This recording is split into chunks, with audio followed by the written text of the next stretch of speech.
জয় যিশু। প্রভু যিশুর শক্তিশালী নামেতে সবাইকে স্বাগতম।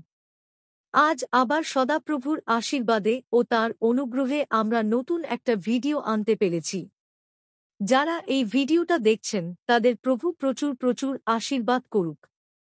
আমেন। আমাদের পিতা কত মহান!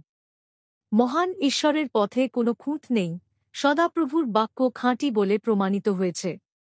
তিনিই হলেন তার মধ্যে থাকা সকলের আশ্রয় গ্রহণকারী ঢাল। একমাত্র সদাপ্রভু ছাড়া ঈশ্বর আর কে আছে? আমাদের ঈশ্বর ছাড়া আর কি কেউ আশ্রয় পাহাড় আছে? ঈশ্বরই আমাদের কোমরে শক্তি দিয়েছেন আর নিখুঁত করেছেন আমাদের চলার পথ। বন্ধুরা, আমরা ঈশ্বরের সন্তান, তাই সদাপ্রভু তাঁর চোখে আমাদের ন্যায় কাজ অনুসারে, আমাদের কাজের সুচিতা অনুসারে পুরস্কার দিয়েছেন। তাই আসুন আমরা আমাদের মহান ঈশ্বরের কাছে প্রশংসা প্রার্থনা করি। হে সদাপ্রভু, তুমিই আমাদের শক্তি, আমরা তোমাকে ভালোবাসি। সদাপ্রভুই আমাদের উঁচু পাহাড় ও দুর্গ। তুমি আমাদের মুক্তিদাতা ঈশ্বর। তোমার মধ্যে আমরা আশ্রয় নিয়েছি।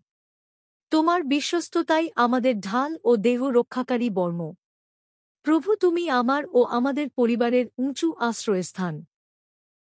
সদাপ্রভু, তুমি একমাত্র প্রশংসার যোগ্য।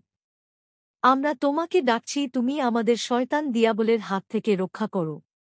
তোমার শক্তি আমাদের দাও, তাহলে শয়তান আমাদের কোনো ক্ষতি করতে পারবে না।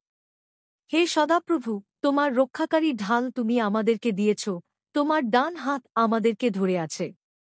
তোমার যত্ন দিয়ে তুমি আমাদেরকে মহান করেছ। তুমি আমাদের চলার পথ চড়া করেছ, তাই আমাদের পায়ে উছোট লাগেনি। হে সদাপ্রভু, তুমি তো খাঁটিদের সঙ্গে করো খাঁটি ব্যবহার, আর কুটিলদের দেখাও তোমার বুদ্ধির কৌশল।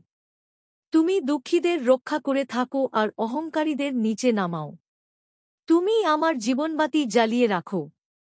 আমাদের ঈশ্বর সদাপ্রভু, তুমি আমাদের অন্ধকারকে আলো করেছ। সদাপ্রভু, তুমি জীবন্ত ঈশ্বর। তুমি আমাদের আশ্রয় পাহাড়। তোমার গৌরব হোক, প্রশংসা হোক এখন থেকে অনন্তকাল পর্যন্ত। আমাদের উদ্ধারকর্তা ঈশ্বরের সম্মান বৃদ্ধি হোক। স্বর্গের মতো সারা বিশ্বে তোমারই রাজত্ব হোক। রাজ্য, পরাক্রম, মহিমা যুগে যুগে তোমারই হোক। এই প্রার্থনা প্রভু যীশু খ্রিস্টের নামেতে চাইলাম। Amen, amen, amen.